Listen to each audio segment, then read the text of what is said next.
Good morning everybody. मेरा नाम है आयुष जैन और आप सभी का वेलकम है हमारे चैनल इन्फ्लुएंसर्स पे। जब भी कोई व्यक्ति नेटवर्क मार्केटिंग बिजनेस की शुरुआत करता है तो उसके मन में बहुत सारे डाउट्स रहते हैं कि इस बिज़नेस की शुरुआत कैसे की जाए, किस तरह से इस बिज़नेस को शुरू करना सही रहेगा, क्या प्रोडक्ट्स पे पहले काम करें या लोगों को बताने पे ज़्यादा फोकस करें, क्या पास के जो हमारे लोग हैं उनको बताएं सबसे पहले या जो दूर रहते हैं उनको बताना सही रहेगा, क्या उन लोगों को बताएं जो कि हमारे बहुत क्लोज्ड हैं या उन लोगों को बताएं जिनको हम थोड़ा कम जानते हैं। आज की इस वीडियो के अंदर हम ही डाउट्स को क्लियर करेंगे।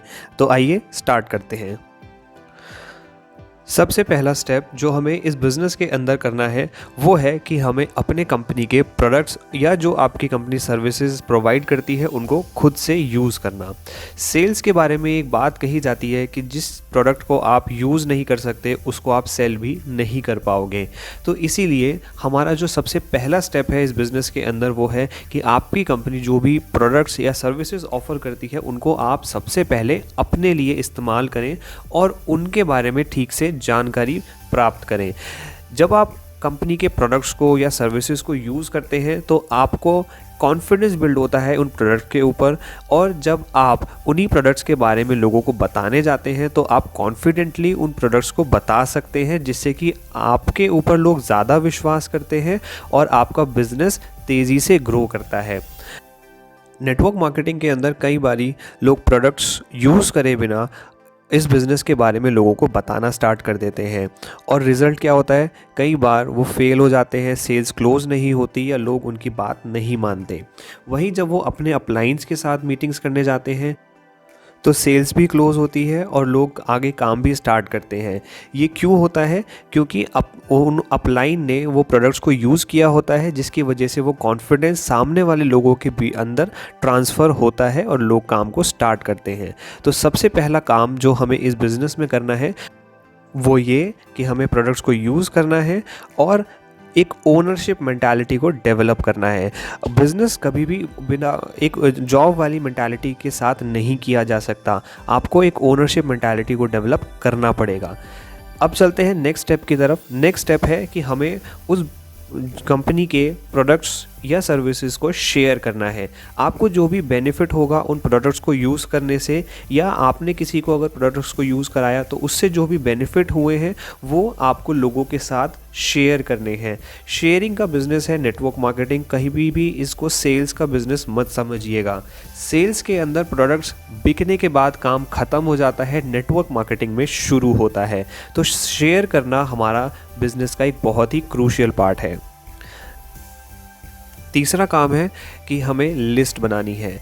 लिस्ट इस बिज़नेस का एक बहुत ही इम्पॉर्टेंट पार्ट है और इस लिस्ट को बनाने के लिए करीब आधा घंटा 1 घंटा ही लगता है, लेकिन बहुत से लोग इस बिज़नेस के अंदर आते हैं, काम करते हैं, लेकिन लिस्ट को नहीं बनाते, जिसकी वजह से वो बहुत ही जल्द सिस्टम से बाहर हो जाते हैं। लिस्ट बनाने के लिए आपको किसी व्यक्ति की ज़रूरत नहीं होती है, आपको किसी के पास नहीं जाना होता है, किसी से बात भी नहीं करनी होती है। सिर्फ एक पेन पेपर लेना होता है और अपने फ़ोन में जितने भी नाम है वो उसमें लिखने होते हैं। लिस्ट को बनाते हुए आप अपने फैमिली मेम्बर्स की भी हेल्प ले सकते हैं, क्योंकि आपकी फैमिली के भी बहुत से लोग हैं जिनको आप शायद नहीं जानते होंगे, उनके फ्रेंड्स के फ्रेंड्स, रिलेटिव्स, जो कि वो आपको हेल्प कर सकते हैं इस लिस्ट को बनाने में। याद रखिएगा, जितनी बड़ी आपकी लिस्ट होगी उतने ही ज़्यादा चांसेस होंगे आपके इस बिज़नेस के अंदर टिके रहने के। क्यों? क्योंकि अगर सपोज़ करें कि हमारे लिस्ट के अंदर सिर्फ 10 लोग हैं और 10 के 10 ने क्योंकि हमने नया बिज़नेस स्टार्ट किया है, 10 लोगों ने हमें मना कर दिया, तो हमारा मोराल बहुत ज़्यादा डाउन हो जाएगा और हम किसी से आगे जाकर के बात करने की सोचेंगे भी नहीं। लेकिन वहीं अगर हमारी लिस्ट में 100 लोग हैं तो अगर 10 ने भी मना कर दिया तो हमारे को क्या रहता है कि वहाँ पर अभी 90 लोग और हैं जिनसे हम बात कर सकते हैं। अगर 20 ने भी मना किया तो हमें रहता है कि 80 लोग और हैं जिनसे कि हम इस बिज़नेस के बारे में बात कर सकते हैं। तो जितनी बड़ी हमारी लिस्ट होती है उतने ही ज़्यादा हमारे प्रॉस्पेक्ट्स होते हैं और उतनी ही ज़्यादा सेल्स हमारी क्लोज होती हैं इस बिज़नेस के अंदर। आपको जो लिस्ट बनानी है वो इनवाइट करने के लिए बनानी है, उनको कुछ भी चीज़ बेचने के लिए नहीं बनानी है। आप उनका लिस्ट में नाम ऐड कर रहे हैं उनको हेल्प करने के लिए, ना कि उनको कोई चीज़ बेचने के लिए। अब बात आती है कि आपकी लिस्ट में कौन कौन हो सकता है। इसके लिए हम एक एक्रोनिम यूज़ करते हैं and that is friends. F for आपके फ्रेंड्स हो सकते हैं, आर फॉर आपके रिलेटिव्स हो सकते हैं, आई फॉर इंस्टीट्यूट में जब आप गए थे वहाँ पे भी आपके बहुत से फ्रेंड्स बने होंगे, वहाँ से आप उन लोगों को कांटेक्ट कर सकते हैं या इन लॉज़ को कांटेक्ट कर सकते हैं, आपके ससुराल वाले लोगों को। इंजीनियर्स हो सकते हैं आपके जानने वाले, साथ ही साथ एन फॉर नेबर्स हो सकते हैं आपके पड़ोसी, डॉक्टर्स हो सकते हैं आपके फैमिली डॉक्टर्स या फिर जिस भी डॉक्टर को आप जानते हो, और एस फॉर स्ट्रेंजर्स हो सकते हैं जिनसे कि आप इस बिज़नेस के बारे में कांटेक्ट कर सकते हैं। जब आप इन लोगों से मिलने जाएंगे तो ज़रूरी नहीं है कि आपको इन सभी के साथ काम करना है। आपको इन लोगों में से सर्च करने हैं वो लोग जिनके की बड़े ड्रीम्स हैं, वो सपने देखते हैं और उनको अचीव भी करना चाहते हैं। जब आपकी ये लिस्ट बन जाएगी तो उसके अंदर आपको 3 तरह के लोग दिखेंगे। सबसे पहला होगा हॉट कैटेगरी। ये कुछ 20 से 30 लोग होंगे जो कि आपके बहुत ही ज़्यादा क्लोज्ड होंगे, आपके फ्रेंड्स हो सकते हैं, रिलेटिव्स या पड़ोसी में से कोई हो सकता है जिनसे आपकी बहुत अच्छी बातचीत है और आप साथ उठते हैं, बैठते हैं, खाते हैं, पीते हैं। इस तरह का बॉन्ड आपका इन लोगों के साथ होता है। दूसरा आता है वार्म लिस्ट, जिसमें कि हमारे 100 से 200 लोग होते हैं। वो लोग जिनको हम जानते हैं बहुत अच्छे से लेकिन उतना स्ट्रॉन्ग बॉन्ड हमारा नहीं है, जैसे कि हमारे कुछ फ्रेंड्स के फ्रेंड्स हो सकते हैं, कुछ पड़ोसी हो सकते हैं, कुछ रिश्तेदार इस लिस्ट के अंदर आ सकते हैं। और तीसरा जो कैटेगरी है वो आता है हमारा कोल्ड लिस्ट। ये लिस्ट होती है सबसे बड़ी लिस्ट। इस लिस्ट में वो लोग आते हैं जिनको कि हम नहीं जानते। अब आप सोच के देखिए कि आप कितने लोगों को नहीं जानते हैं। ऑब्वियसली पूरी दुनिया में से अगर आप अपनी हॉट लिस्ट और वार्म लिस्ट को माइनस कर दें तो आपको बचती है वो लिस्ट जिनको कि आप नहीं जानते या बहुत कम जानते हैं। तो आपके लिए एक ओपन मार्केट खुल जाता है यहाँ पर अपने बिज़नेस को प्रमोट करने का। ये लोग आपको कहाँ पर मिलते हैं? आप किसी इवेंट में गए हैं या किसी पार्टी में गए हैं, क्लब में गए हैं, बर्थडे पार्टी में किसी की गए, या आपको पार्क में कभी आप कुछ लोगों से मिले तो वो आपकी कोल्ड लिस्ट में आते हैं। साथ ही साथ जो लोग हमारे सोशल मीडिया पर मिलते हैं वो भी हमारे कोल्ड लिस्ट में होते हैं। जब आपकी लिस्ट बन जाती है तो उसके बाद हम चलेंगे 4th स्टेप पे एंड दैट इज़ इनविटेशन।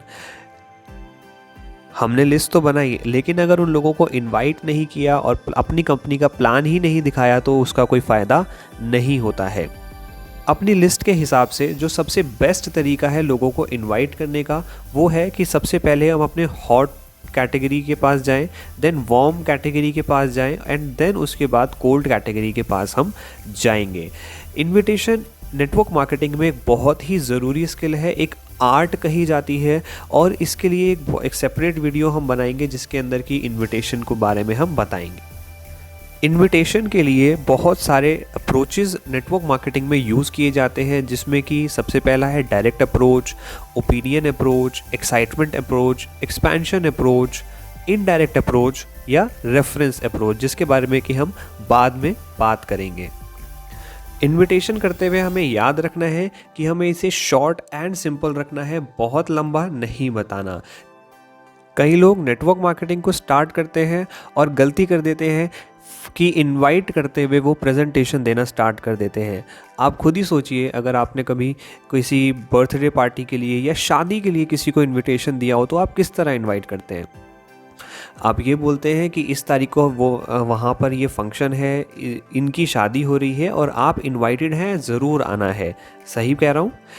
आप ऐसा तो नहीं करते कि आप उसको बताते हैं कि वहाँ पे हमने इस वाले डेकोरेटर से डेकोरेशन कराई है, वहाँ से केटर्स आ रहे हैं, खाने में ये मिलेगा, वो मिलेगा, स्टेज इस तरह से सजाया जाएगा, सीटिंग अरेंजमेंट इस तरह से होगा।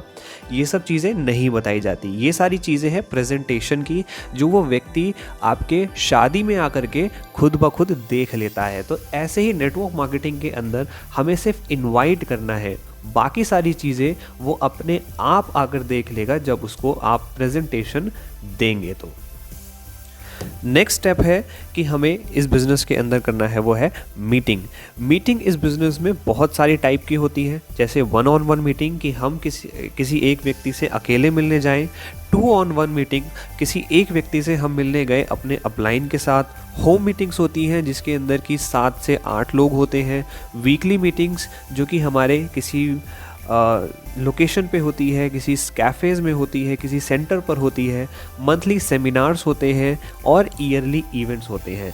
जो भी लोग इस सिस्टम को फॉलो करते हैं, 1-to-1, 2-on-1 होम मीटिंग्स हो रही होती है उनके ग्रुप में, उनके लोग वीकली मीटिंग, मंथली सेमिनार्स में और ईयरली इवेंट्स में भाग ले रहे होते हैं, उनकी टीम हमेशा ग्रोइंग होती है। हमें इसलिए फोकस करना है ज़्यादातर कि हमारे ग्रुप में मीटिंग्स ज़्यादा से ज़्यादा हो रही हों। अगर आप किसी से भी बात करें 10 बार बिना प्लान प्रेजेंटेशन के और एक बार उसको प्रेजेंटेशन के साथ बात करेंगे तो आपके जो रिजल्ट्स हैं वो ज़्यादा बढ़ जाएंगे। तो कभी भी मीटिंग्स की अहमियत को कम ना होने दें। मीटिंग्स काम करती हैं और यही आपके बिज़नेस के अंदर आगे जा कर के डुप्लीकेट होंगी और आपका नेटवर्क इसी तरह से काम करेगा जिस तरह से आज आप कर रहे हैं। मीटिंग्स के दौरान आपको प्लान प्रेजेंटेशन तो देना ही है, अपनी कंपनी के प्रोफाइल, अपनी कंपनी के प्रोडक्ट्स और प्लान के बारे में बताना ही है। साथ ही साथ उनके ड्रीम्स के बारे में भी बात करें और ये भी बात करें कि आपने इस बिज़नेस की शुरुआत क्यों करी। मीटिंग्स के अंदर आपका एक्साइटमेंट और एनर्जी बना रहना चाहिए और तभी वो लोग आपके साथ इस बिज़नेस को स्टार्ट करना चाहेंगे। और इस मीटिंग के दौरान आपको सर्च करना है कि कौन व्यक्ति लीडर है, किस व्यक्ति के ड्रीम्स हैं। अगर कोई बहुत ज़्यादा कठिन व्यक्ति है तो उसको आप छोड़ भी सकते हैं, क्योंकि कठिन लोगों के साथ मेहनत करने से अच्छा है कि सरल लोगों के साथ कठिन मेहनत की जाए। नेक्स्ट जो स्टेप आता है वो आता है टीम वर्क। आइए समझते हैं कि टीम वर्क का मतलब क्या है। टीम वर्क का मतलब है कि जो भी लोग आपके साथ इस बिज़नेस में आने के लिए रेडी हैं, उन लोगों को सही नॉलेज प्रोवाइड करना, कंपनी के प्रोफाइल के बारे में, कंपनी के प्रोडक्ट्स और प्लान के बारे में डीप नॉलेज देना, सब आपकी कंपनी में जो भी लेवल्स होते हैं, जो भी आपकी कंपनी के ऐप्स हैं उनको चलाना सीखना, ऑनलाइन ऑर्डर्स डालना, जॉइनिंग्स डालना कि किस तरह से वो चीज़ें की जाती हैं। इसी के साथ साथ उनके स्किल्स पे काम करना भी टीम वर्क का ही पार्ट है, जिसमें कि हमारा लिस्ट बनाना, इनविटेशन कैसे किया जाता है, प्रॉस्पेक्टिंग कैसी की जाती है वो सब कुछ सिखाना, मीटिंग्स कैसे ली जाती हैं, presentation, closing and objection handling सिखाना। इसी के साथ टीम वर्क के दौरान आप अपने लोगों के जो क्लोज्ड वन है, जो हॉट लिस्ट है, उन पे कॉल करके उनके साथ काम कर सकते हैं और उन्हें कुछ इनिशियल सक्सेस भी दिलवाना आपके टीम वर्क का ही एक पार्ट होता है। इस टीम वर्क के दौरान आपको जो फोकस करना है वो फोकस करना है रिलेशन बिल्डिंग के ऊपर। आपका रिलेशन उस व्यक्ति के साथ ज़्यादा से ज़्यादा स्ट्रॉन्ग होना चाहिए, तभी वो व्यक्ति इस बिज़नेस के अंदर लंबे समय तक टिक पाएंगे। Next and the last step जो है वो है फॉलो अप। फॉलो अप वो स्टेप है जो कि एक्चुअल मनी या सेल्स लेकर के आता है हमारे बिजनेस के अंदर और हमारे बिजनेस को बड़ा करता है। फॉलोअप के दौरान आपको ये 7 चीज़ें हैं जो कि हमेशा ध्यान में रखनी है। सबसे पहली कि प्रेजेंटेशन दिखाने के 7 दिन के अंदर आपको फॉलोअप कर लेना है। अगर आप 7 दिन के अंदर फॉलोअप नहीं कर सकते हैं तो प्लान मत दिखाइए। दूसरी चीज़, बी पेशेंट, थोड़ा धैर्य रखिए, क्योंकि सेल्स को क्लोज होने में कई बार 2 से 5 मीटिंग्स तक लग जाते हैं और कई सारे लोग हैं जो एक बार या 2 बार मिल कर के ही उन प्रॉस्पेक्ट्स को छोड़ देते हैं और फिर वही प्रॉस्पेक्ट्स बाद में जा कर के किसी और के साथ काम स्टार्ट कर देते हैं। तो कम से कम 5 मीटिंग्स का वेट कीजिए उन लोगों के काम स्टार्ट करने का और सेल्स आने का।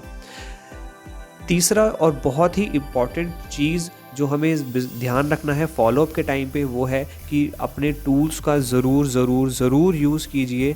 जो भी आपकी कंपनी ने टूल्स दिए हुए हैं, मैगजीन्स दी हैं, वीडियोस आपकी कंपनी की, उनको यूज़ कीजिए, क्योंकि आपके जाने के बाद भी वो टूल्स काम करते हैं एज अ थर्ड पार्टी। चौथी चीज़ कि फॉलो अप पर्सनली, आप पर्सनली उन लोगों को फॉलो कीजिए। लोग सबसे पहले आपसे कनेक्ट करते हैं, देन प्रोडक्ट से एंड देन कंपनी से। 5वीं, आपकी एनर्जी एंड एक्साइटमेंट बहुत मैटर करता है फॉलोअप के दौरान। 6th, नेवर ओवर कमिट, कभी भी ओवर कमिटमेंट मत कीजिए। जो आप काम कर नहीं सकते उसके बारे में बोलिए भी मत, और उन लोगों को प्रॉपरली सुनिए कि वो क्या कहना चाहते हैं और उनके मन में क्या चल रहा है। And the last, don't take no. लोग हो सकता है कि अभी रेडी ना हो इस बिज़नेस को ज्वाइन करने के लिए, वो आपके ऑफ़र को मना कर रहे हैं, वो आपको मना नहीं करते हैं। कई बार लोग फॉलोअप के दौरान बहुत सारे क्वेश्चंस पूछते हैं और हम बहुत कंफ्यूज हो जाते हैं और कई बार इरिटेट भी हो जाते हैं कि ये इतने क्वेश्चंस क्यों पूछ रहे हैं, इतना एक सिंपल सा काम करना है, उसको काम को करके ख़त्म क्यों नहीं करते। ये एक नेचुरल चीज़ है। जब हम भी किसी शॉप पे जाते हैं कोई चीज़ ख़रीदने के लिए या कोई काम स्टार्ट करने के लिए, बहुत सारे क्वेश्चंस हम पूछते हैं। तो क्वेश्चंस पूछना एक कस्टमर का हक समझिए, उसको उसके क्वेश्चंस का जवाब दीजिए, लेकिन उन जवाबों में, उन क्वेश्चंस में कभी भी उलझ के मत रह जाइएगा। तो इसके लिए मैं एक आपको रेकमेंड करूँगा एक बुक जो कि आपके इन क्वेश्चंस को संभालने में आपकी मदद करेगी, और नेटवर्क मार्केटिंग के अंदर बहुत ही फेमस बुक है जिसका नाम है सवाल ही जवाब है, क्वेश्चंस आर दी आंसर्स। एक बहुत ही बढ़िया बुक है जिसको कि आप पढ़ सकते हैं और अपने क्वेश्चंस, अपने ऑब्जेक्शंस को हैंडल कर सकते हैं बहुत ही कंफर्टेबली। तो ये थे वो 7 स्टेप्स जिनके थ्रू कि हम इस बिज़नेस को आगे बढ़ा सकते हैं, और साथ ही साथ हम अपनी टीम में इनको डुप्लीकेट कर सकते हैं, जिसकी वजह से हमारी जो टीम है उसको भी एक प्रॉपर सिस्टम मिलेगा इस बिज़नेस के अंदर ग्रो करने का। इसी के साथ थैंक यू सो मच।